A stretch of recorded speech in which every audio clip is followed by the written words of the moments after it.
Hello and welcome to our SmartMove2UK channel. And today we have our existing client, Mr. Mark Taylor, who's joined us to share his experiences with SmartMove2UK and in particularly the sponsorship license application that his process and SmartMove2UK had represented him in this entire journey of taking skilled people to the UK. Very good morning, Mark. How are you doing? Good morning. I'm doing good. Thank you. Brilliant. So, Mark, would you want to share to our viewers about your business and the kind of work that you're into, the domain that particularly you are in? Yes. So thanks for the introduction. I'm Mark, and I hold a director's position in an education technology company, which is located in London. We do online schooling, online education, build apps and software, everything to do with the education business in the UK, and also have clients in the Middle East and in the US also. Brilliant, brilliant. So, Mark, how did you first come to know about SmartMove2UK? I came to know about SmartMove2UK in 2020 in the middle of the pandemic, when I was feeling trapped and I said I need to leave and go to another country, and then on Google, SmartMove2UK was the first link which popped up, and that resulted in me having a call with Mr. Hemang, and that started the whole process. Wonderful. So did you speak to other solicitors, consultants, lawyers before you reached out to SmartMove2UK? I did due diligence and checks, and I realized the big USP for me was that SmartMove2UK has personnel in India and also in the UK, and that was something which really ticked off all the boxes, because otherwise, if it was someone only in India, I would have wondered, how would they know about UK law? And if it was someone in the UK, I would have wondered, how do they know how to process visas in India? So SmartMove has a presence in both sides, and that's what was a big yes for me. Brilliant. Mark, I think I get this lot of time when client has this comfort to see us in both the geographies, and it also is the fact that we've been in India, we understand the businesses in India very well, and also that we understand the UK nuances in terms of the immigration law. I think that is the biggest advantage, and you rightly spotted that's our USP as well, to be on both the geographies, which is helping clients. So I'm very amazed, in that difficult time of pandemic, you made this decision to cross geography. It must have not been an easy decision, I'm sure. I did not think it would work out, in all honesty. And when I talked to Mr. Hemang, he said, yes, it will. And for me, that was like, wow, could it really happen? Because in my mind, it was just like I was rolling the dice to see whether it was the US, whether it would be the Middle East, whether it would be the UK, any of those countries. And Mr. Hemang, he said, yes, it will work. And then I went online, and he had online webinars going on and everything else. And I said, okay, this is legit, and let's try. Yeah. So how is the process of immigration for you? I'm sure before this you must have visited many countries as a tourist, or for travel and leisure, but this was a very different decision than the ones that you had. So how did you think the process was for you? So a big thing for me was the team at SmartMove were extremely professional and extremely responsive. And I'm not saying this just, as like give me a 5-star rating thing. This is an absolutely honest opinion, because as soon as we started the process, we got invoices in place, we had all the documentation, drafts, and they explained it so clearly. And my team of administrators and assistants, they worked with the team at SmartMove, and the attention to detail was amazing. We got multiple calls and follow-ups. If you need to do this so that your application will be approved. That was stated so many times. And when we applied, it was approved. There were 0 questions asked, because we were very confident that we had everything in place. We had the proper advice. We had all the documentation, and everything went through. There was no chance of it being rejected. Wow. And when you did see the approval, so there is one part where you are advised, there's another part where there's an execution happening, but the outcome, the kind of the results for which you started with, when you actually see the result, how did you feel about it? Very euphoric, because up to that time I hadn't booked tickets or even thought of packing or anything. I said, let's see if it happens or not. And when we did the approval, that's when we started saying, okay, now this is really happening and our life is taking a different turn of events. And the whole family, everyone was very excited. Our team, our business team in India was very excited for expanding business overseas. Brilliant. And how's the market been for you in UK? It's been very good. It's been very good. The UK has been extremely ideal for us as a business because of its geographical location in between the US and Asia. So on any given day, I can work with our Indian office in the morning, and I work with our US office in the afternoon, and the UK office throughout the day. So for anyone wanting to do business, global business, I would say the UK is extremely strategic.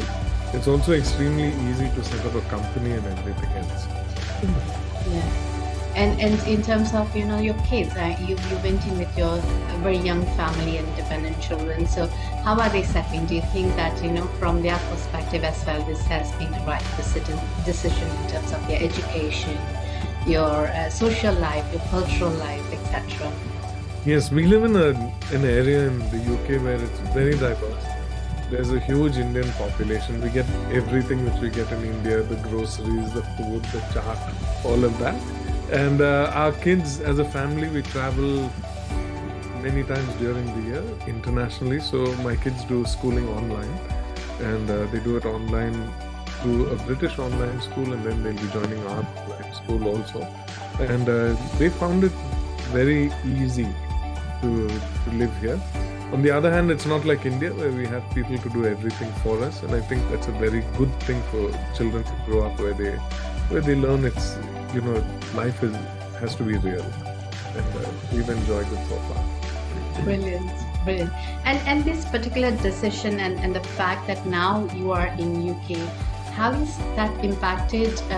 When you speak to your clients and you say that you have presence in US and then you have in India and now in UK as well, do you think from the branding or from the brand positioning of the company, has it brought in any kind of impact there? Has it added to your revenue and your positioning revenue? Absolutely. Globally, when we say we are a UK company and we give a London address, that puts us in a different league to a company in any nation east of the UK. Let me put it like that without making any specifications.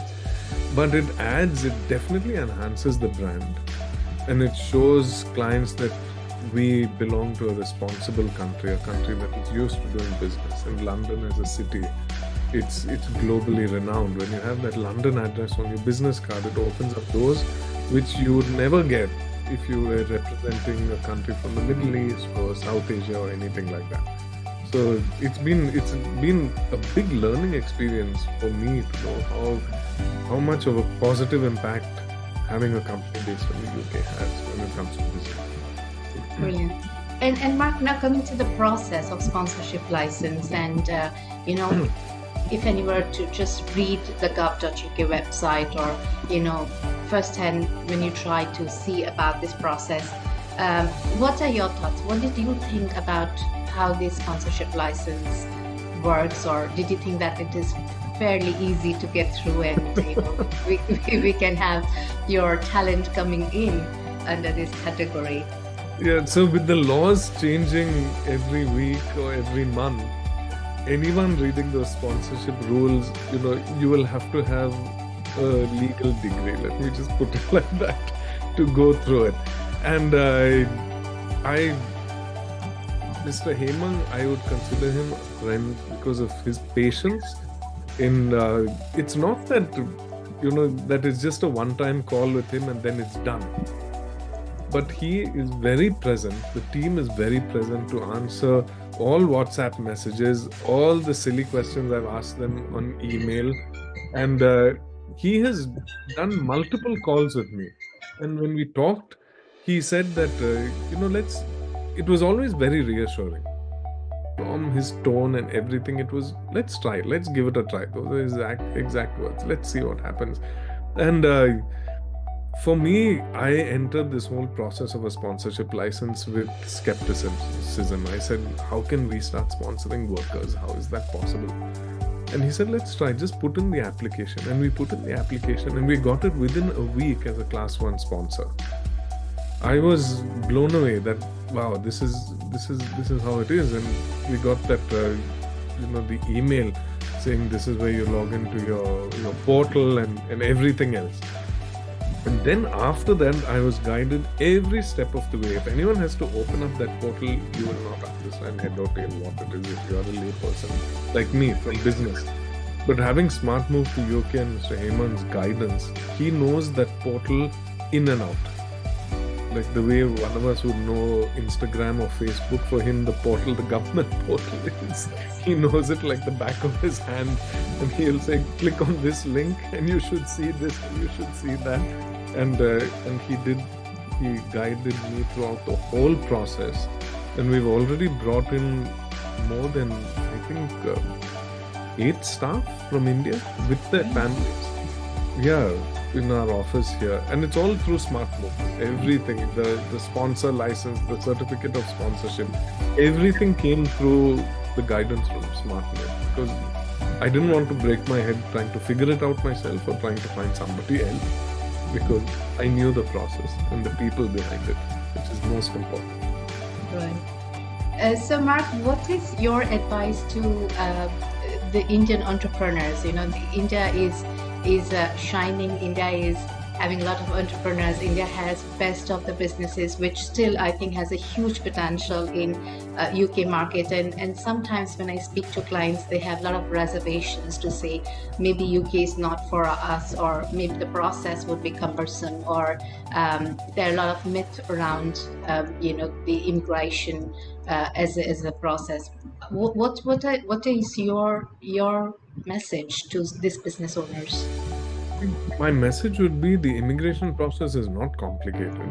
Once you're here, you stay here for 5 years, and then you get your ILR for a year, and then you apply for the passport, if people want to go to that route. To get a sponsorship license, the British government is very pro getting in sponsors. And when we bring in people, the documentation has to be 100%. It has to be 100% genuine, and we have to pay according to the UK market. Those are the conditions, I would say. It has to be a genuine case, a genuine business, and salaries according to the UK market. And if those 3 conditions are satisfied, there's no reason for it to be rejected in any way. When it comes to business, just the label saying you have a London company or a UK company, that opens doors not just in the UK, but in the US also. And the US being the world's #1 economy, and the UK being the world's number 5 or 6 economy. We think of India, okay, India has slipped up in terms of, GDP overall. But when you're looking at per capita, you're looking at the UK right up there in the top 10, which is not the case with the Indian economic scenario. So you're looking at people who can afford much more expensive products. And the benefit of it, especially in the software industry, is we have the back end, which is in India, which is extremely reasonably priced based on the Indian per capita. But your business and your profits and your revenue come from Western countries, whether it's Europe, whether it's the UK, whether it's America. And the US and Canada, they trust the UK because this has been the center of business for centuries now. So I would say it's the best decision. It's geographically good, and reputation-wise, the UK has a lot of, it's built up a reputation for hundreds of years. And the economy, don't regard the news. The news keeps saying there's a recession and all of that. But then that is the media talking. But on the ground, the scenario is different because per capita income, when you go down into the at grassroots level, that's what is important. Per capita income is high.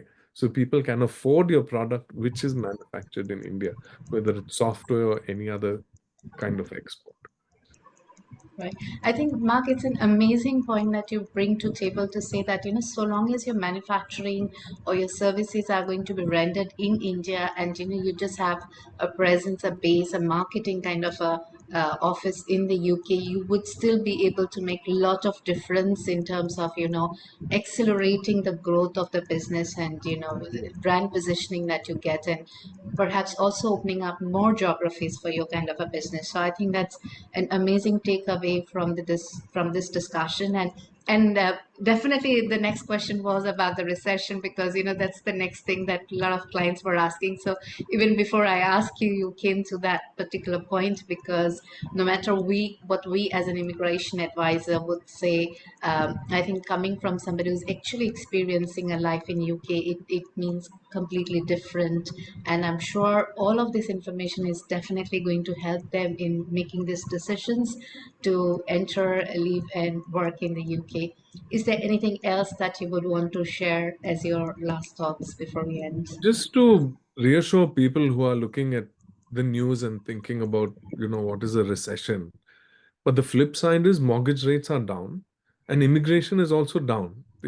People cannot bring in dependents who become, they come here without a job.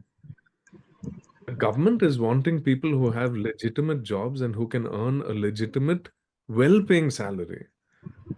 So that will boost the economy. Taxes will flow in and the economy will boost. They can afford higher price products. They can buy cars. They can buy houses. Those are the immigrants which the government wants.